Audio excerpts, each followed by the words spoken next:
question, please.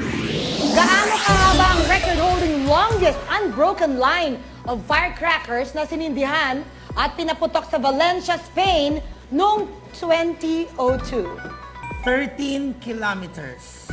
Wow, nga ba? Sa ano ko ewan ko kung tama yun Sa Oh. 13.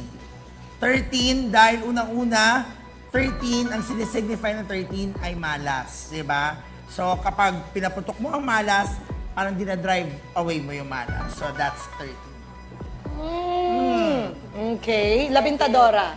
Mali, hindi 13, okay? Kasi 11 yan. Mali agad. Oo, mali yun. Grabe 11 ka sa kilometers yan.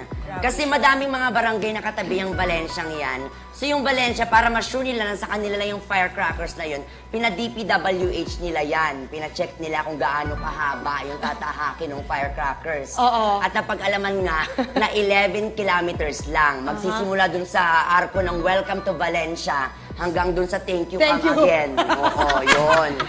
So all in all, 11 kilometers lang yun, Miss Ai. Okay. Alam nyo, mali itong 11. Dahil, 15. Dapat talaga 11. Kaso naging 15 kasi nag-enjoy sila.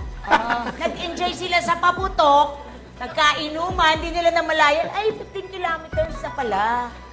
Nag-enjoy sila masyado sa paputok, kaya naging 15. Lani and May sasagot na 13 kilometers, sabi ni Kim Dinosaur.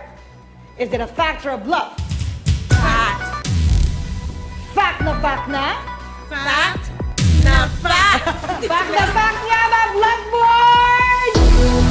Please reveal.